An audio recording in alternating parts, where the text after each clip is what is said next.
오늘 성경 말씀은 고린도후서 2장 1절에서 17절 말씀 보겠습니다. 한 절씩 교독하겠습니다. 내가 다시는 너희에게 근심 중에 나아가지 아니하기로 스스로 결심하였노니 내가 너희를 근심하게 한다면 내가 근심하게 한 자밖에 나를 기쁘게 할 자가 누구냐? 내가 이같이 쓴 것은 내가 갈 때 마땅히 나를 기쁘게 할 자로부터 도리어 근심을 얻을까 염려하며 또 너희 모두에 대한 나의 기쁨이 너희 모두의 기쁨인 줄 확신함이로다. 내가 마음에 큰 눌림과 걱정이 있어 많은 눈물로 너희에게 썼노니 이는 너희로 근심하게 하려 한 것이 아니요 오직 내가 너희를 향하여 넘치는 사랑이 있음을 너희로 알게 하려 함이라. 근심하게 한 자가 있었을지라도 나를 근심하게 한 것이 아니요 어느 정도 너희 모두를 근심하게 한 것이니 어느 정도로 하면 내가 너무 지나치게 말하지 아니하려 함이라. 이러한 사람은 많은 사람에게서 벌 받는 것이 마땅하도다.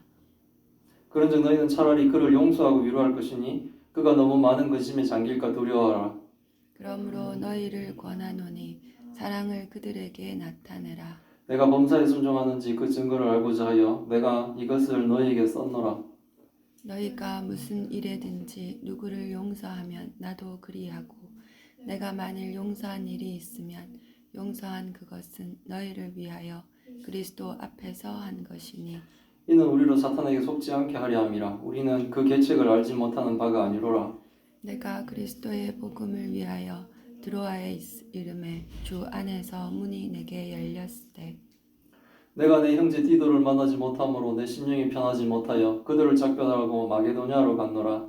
항상 우리를 그리스도 안에서 이기게 하시고 우리로 말미암아 각처에서 그리스도를 아는 냄새를 나타내시는 하나님께 감사하노라.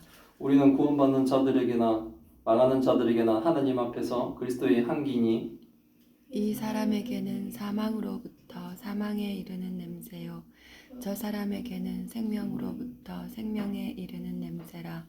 누가 이 일을 감당하리요? 같이 읽겠습니다. 우리는 수많은 사람들처럼 하나님의 말씀을 혼잡하게 하지 아니하고 곧 순전함으로 하나님께 받은 것 같이 하나님 앞에서와 그리스도 안에서 말하노라. 아멘. 오늘 제목은 하나님은 교회가 각처에서 그리스도의 향기를 나타내게 하신다라는 제목으로 말씀을 나누려고 합니다. 그러니 역으로는 뭡니까? 교회에 대한 성도들이 각처에서 뭡니까? 그리스도의 향기를 나타내지 못하고 있다면 성도들은 우리의 믿음의 삶을 잘 살고 있는지 우리가 신앙을 점검해야 된다는 그 말이 되겠죠.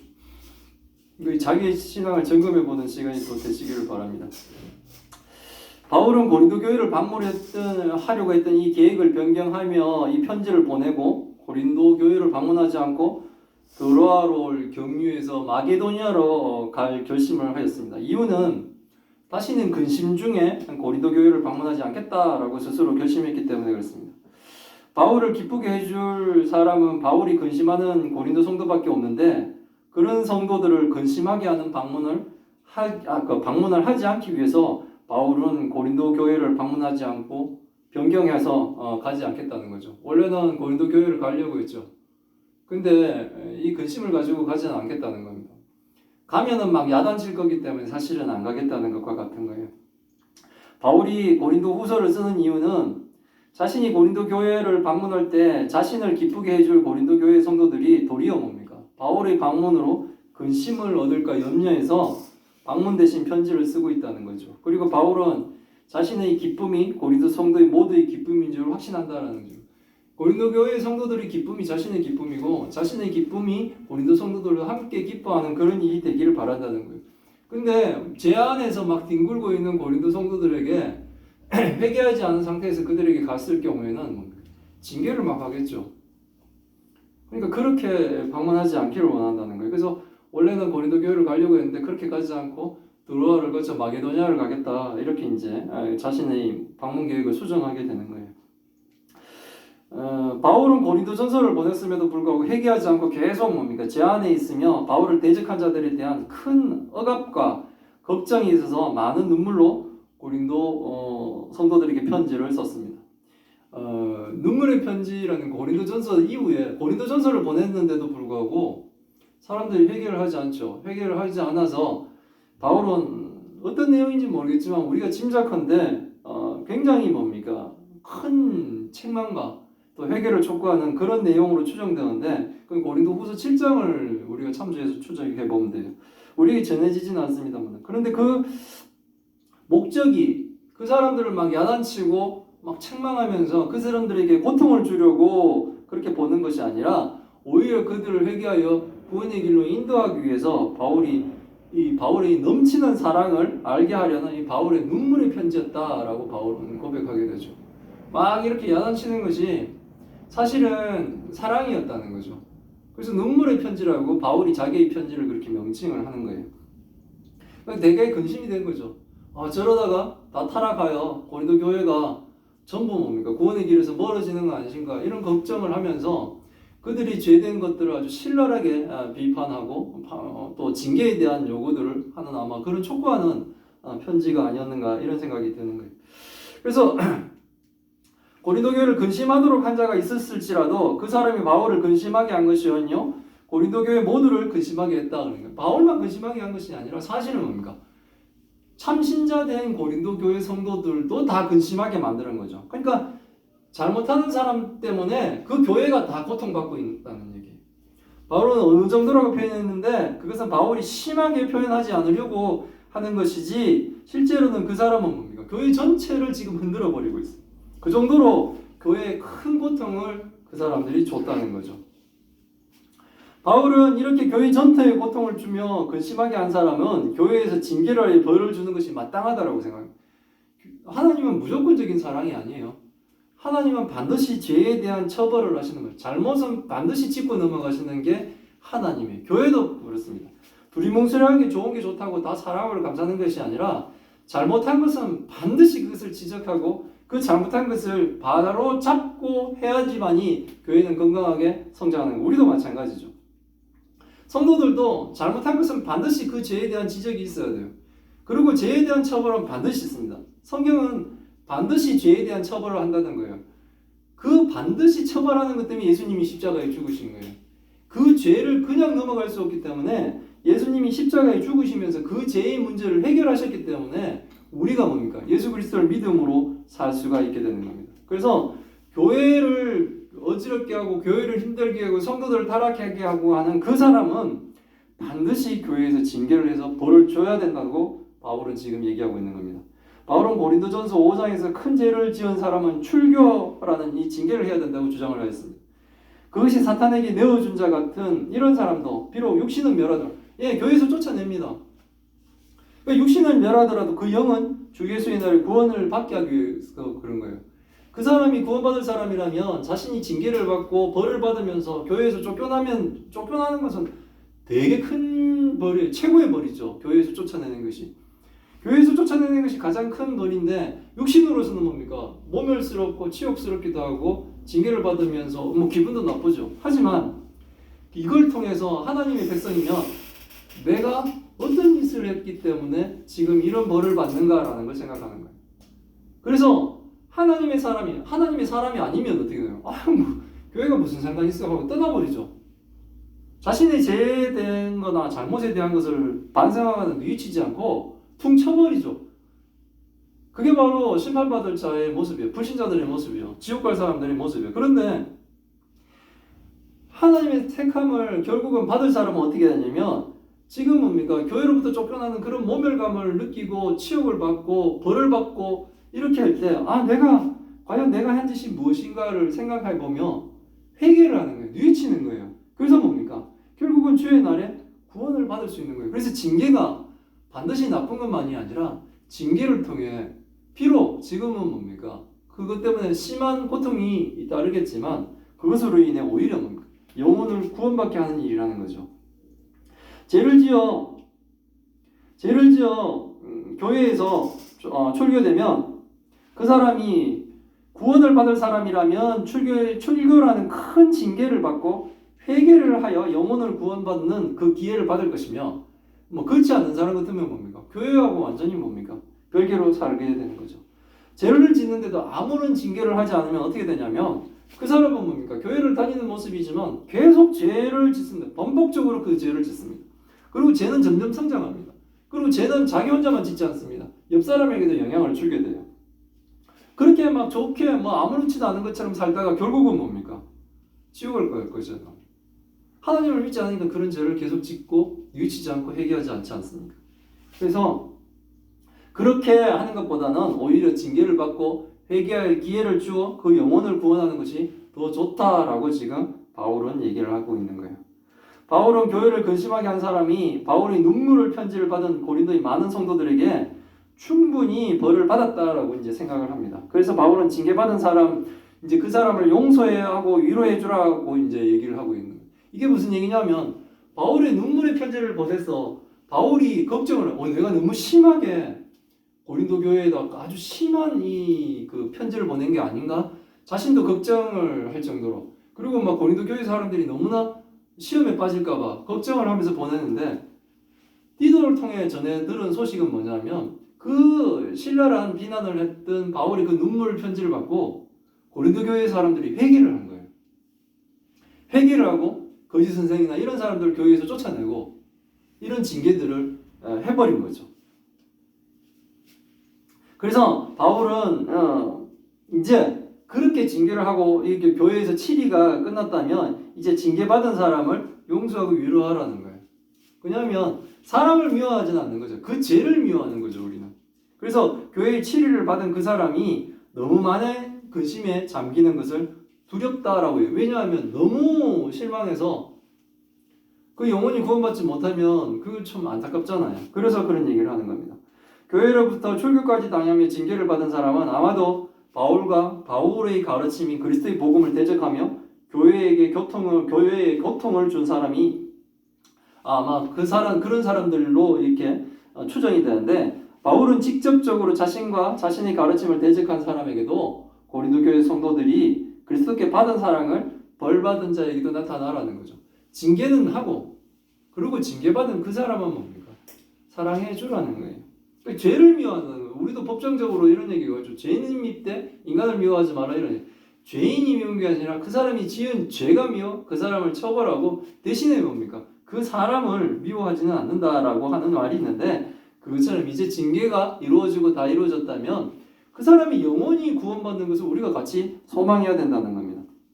용서하라는 거죠. 그래서 뭐 한 번 받고 징계받고 했는데 끝까지 뭡니까? 그 사람을 용서하지 않는 것은 잘못됐다고 얘기하는 겁니다. 이것은 죄에 대한 징계는 하되 그 사람에 대한 사랑은 멈추지 말라는 거예요. 비록 출교시켰더라도 쫓아냈더라도 그 사람을 사랑하라라고 얘기하는 거죠. 이거 사실 현실적으로는 되게 힘든 일이에요. 교회에 엄청난 피해를 마치고 또 뭡니까? 큰 죄를 짓고 그 죄에 대해 깨닫지도 못하고 있는 사람을 쫓아내기까지 하는 최고의 벌을 내렸는데 그 사람을 계속 사랑해 주라는 거예요. 바울은 고린도 성도들이 범사에 그리스도의 사랑을 받은 자로 순종하는지 그 증거를 알고자 고린도 후서를 썼다라고 얘기합니다. 범사에 순종할 때 그 범인은 죄를 바로잡는 것은 물론이고 죄 지은 형제를 용서하는 것도 그 범위 안에 다 포함되는 거예요. 고린도 성도가 무슨 일이든지 그 사람을 용서하면 바울도 그 사람을 용서할 것이고 바울이 용서한 일이 있다면 그것은 바울이 고린도 성도들을 위하여 그리스도 앞에서 용서해 준 것이라고 얘기하는 거죠. 사실은 가장 피해를 본 사람은 바울이라고 볼 수도 있어요. 바울의 사도권을 부정하며 바울의 가르침을 막 다 뒤집으려고 했죠. 그렇기 때문에 어찌 보면 가장 뭡니까? 바울을 라이벌로 생각하거나 경쟁자로 생각하며 바울을 뭡니까? 찍어 누르려고 했던 그 사람을 바울은 뭡니까? 용서한다는 거예요. 바울의 고린도 성도들을 향한 사랑이 얼마나 큰지를 알 수 있는 부분이에요. 바울의 행동이 모든 고린도 사람들을 위한 행동으로 지금 행해지고 있는. 바울이 이렇게 모두 이렇게 막 용서하고 위로하고 막 이런 얘기까지 자기가 이렇게 당한 것을 그러니까 원한으로 삼지 않고 뭐 용서하는 쪽으로 이렇게 사람들에게 얘기하고 풀어가고 하는 이 모든 이유는 사실 고린도 교회 사람 성도들을 사랑하기 위해서였어요. 고린도 교회를 사랑하여 고린도 교회가 튼튼히 그리스도의 복음에 온전히 서서 많은 성도들이 하나님의 위로를 받으며 성도의 삶을 온전히 살아가기를 바라기 위한 그 고린도 교회를 향한 바울의 사랑으로 이런 것들을 행하는 겁니다. 사랑이 없다면 뭡니까? 원수는 원수죠. 끝까지 원수죠. 사탄의 계략은 그리스도를 통해 하나님과 화해하는 성도들의 특징이 되어야 될 서로 간의 용서를 뭡니까? 용서와 사랑과 연합을 파괴하는 것이 사탄의 계략이에요. 우리는 그리스도의 성도들의 특징이 뭐냐면 하나님과 화합이죠. 예수 그리스도를 통해 하나님과 원수된 자에서 이제 화합을 했죠. 그것이 이제는 하나님의 사랑을 받은 자가 성도 간의 사랑으로 이렇게 뭡니까? 서로 용서하고 사랑하고 연합하는 관계로 가는 거예요. 근데 사탄의 계략은 뭐냐면 그 관계를 깨트리는 거죠. 그래서 서로 싸우고 으르렁대고 교회가 분립하고 막 이렇게 하는 것이 사탄의 계략이에요. 성도 간에 서로 미워하고 싸우게 하는 것, 이게 바로 사탄의 계략이라는 거죠. 그러면 성도가 성도인 형제를 용서하지 못하는 것은 사탄의 계략에 속아 넘어간다는 겁니다. 바울은 사탄의 계략을 알고 있으므로 성도들이 사탄에게 속지 말라고 당부하는 거예요. 지금 저 사람이 잘못했습니다. 근데 죄에 대한 잘못을 징계를 했음에도 불구하고 뭡니까? 그 사람의 영혼까지 막 이렇게 저주해 나간다는 것은 그것은 사탄의 계략이라는 거죠.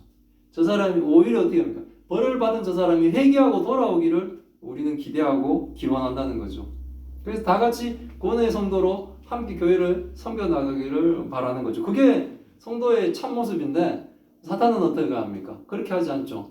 끝까지들 미워하게 하고 끝까지들 분립하게 하는 건 그게 바로 사탄의 계략인데 거기에 속아 넘어가지 말라고 하는 겁니다.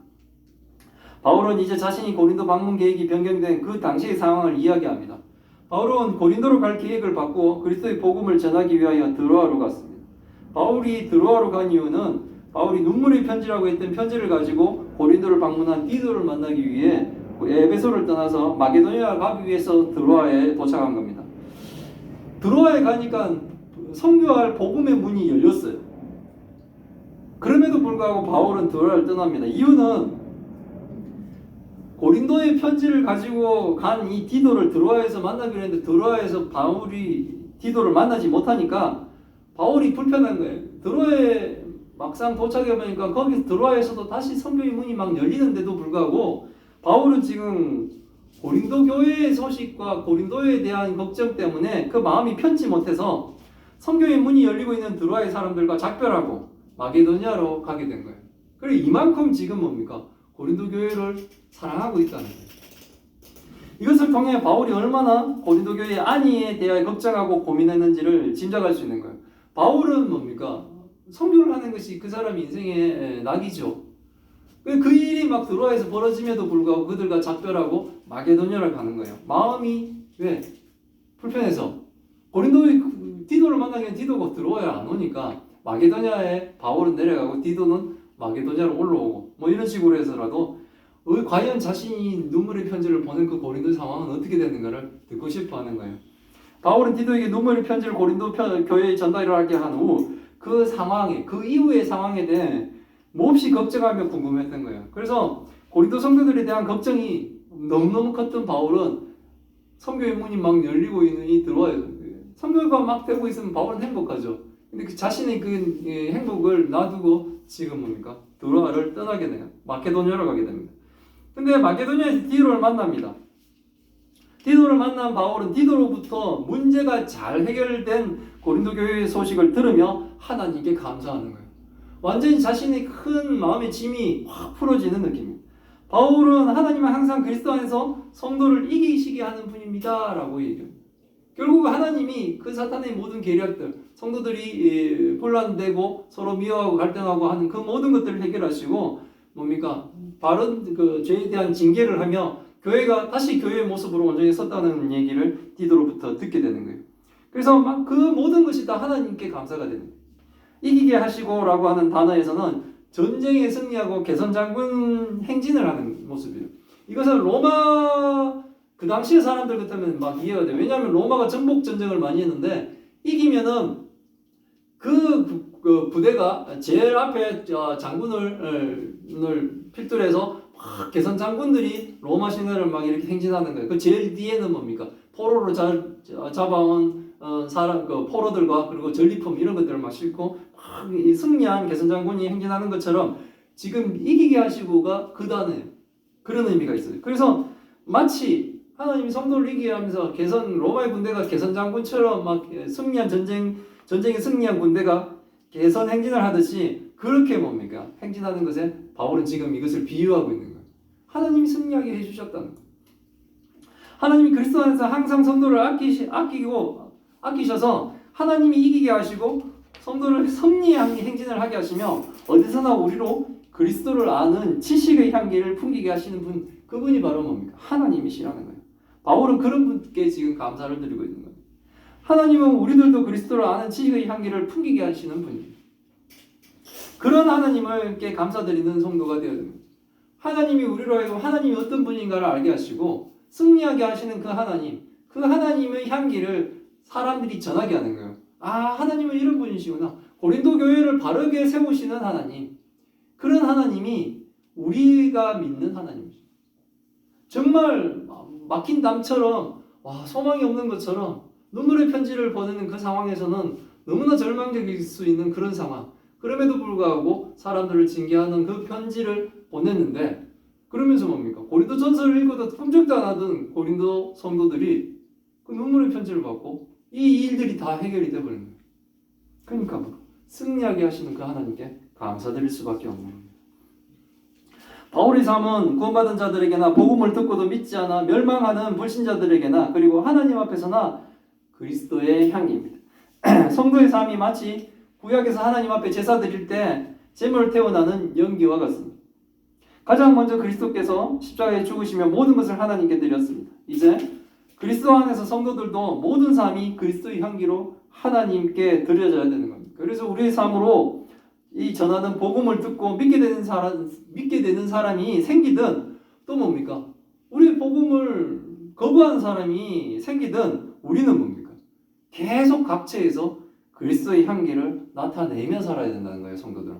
저 사람이 믿건 안 믿건 우리는 뭡니까? 계속 예수 그리스도의 향기를 전하고 풍기고 이렇게 살아야 된다는 거예요. 하나님이 우리를 그렇게 하신다는 거예요. 근데 그게 안 이루어지고 있다면 우리는 우리의 지금 현재 위치를 좀 생각해 볼 필요가 있다는 거예요. 그리스도의 향기가 안 드러나고 있다면.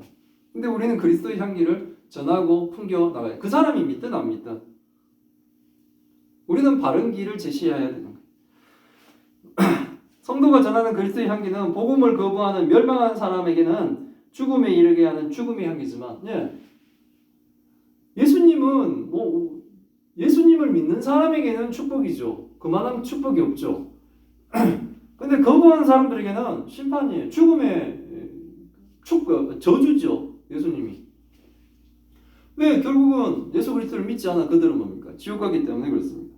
그래서 그리스도의 향기는 복음을 거부하는 그들에게는 뭡니까? 죽음의 향기죠. 하지만 구원을 받을 사람에게는 생명에 이르게 하는 생명의 향기입니다. 그렇다면 그 향기를 나타내는 그 일을 하기에 합당한 사람은 과연 누구겠느냐는 거죠. 당시에는 바울과 디도와 같은 사람들이 그 일들을 감당했었어요. 당시에도 수많은 사람들이 하나님의 말씀을 뭡니까? 혼잡하게 했습니다. 혼잡하게 하다라고 번역된 이 단어는 뭡니까? 소매상을 하다는 이런 말이 있어요. 이게 뭐냐면 행상하다는 뜻이 있어요. 아무래도 수많은 사람들이 그 당시에 뭡니까? 하나님의 말씀으로 돈벌이를 했다는 얘기예요. 그러니까 거짓 선생들이 많았어요. 거짓 선생들은 그러면 누가 가실까요? 바울과 같은 사람이 가신 거예요. 온전한 복음을 전하는 자가 그들에게는 가시죠. 왜냐하면 거짓말을 전해야 되는데 바울은 옳은 걸 전해요. 옳은 복음과 이 거짓 복음이 싸우게 돼요. 근데 그렇게 하나님의 말씀을 혼잡하게 하는 거짓 선생들이 많았는 거예요. 장사하러 다니는 거예요. 각 지역마다.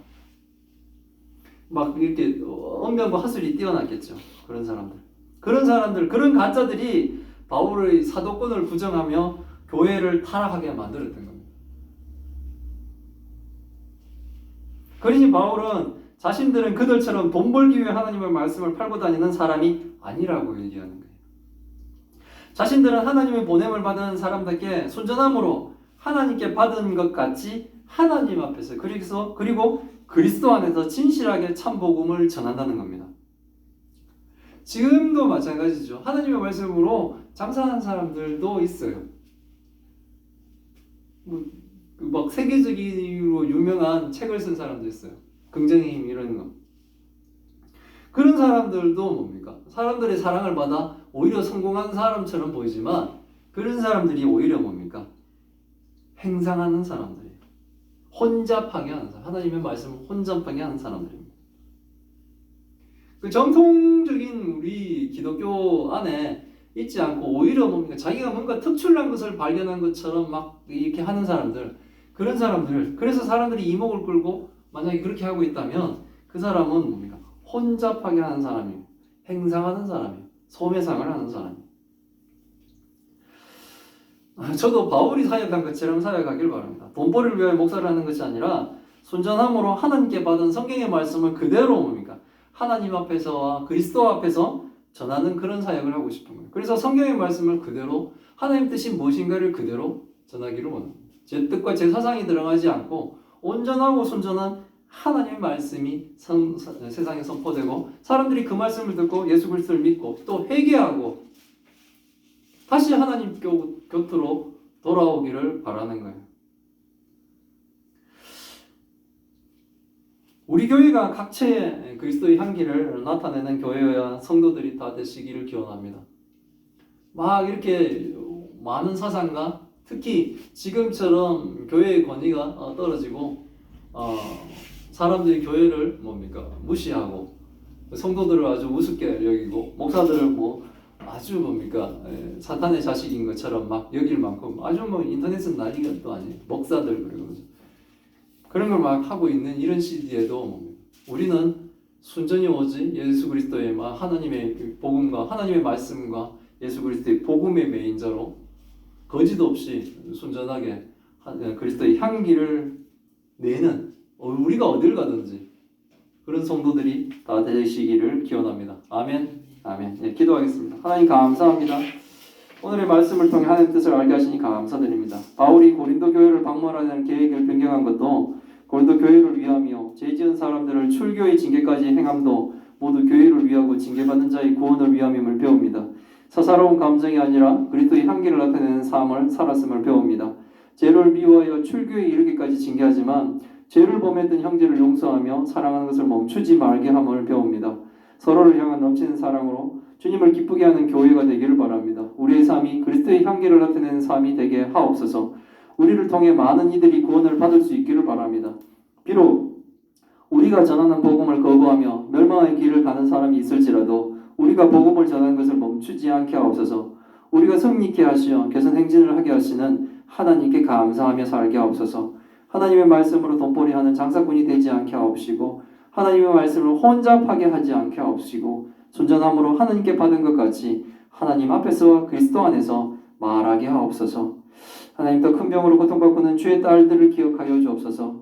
하나님, 하나님의 놀라운 역사하심으로 그 병이 깨끗게 낫게 하여 주옵시고 또 함께 힘들어하고 있는 그 가족들을 위로하여 주옵시고 시간이 지난 뒤에 이 일이 오히려 우리의 입에 찬송이 되어 하나님을 높이게 하여 주옵소서. 이 모든 말씀 우리 주 예수 그리스도의 이름으로 기도드리옵나이다. 아멘.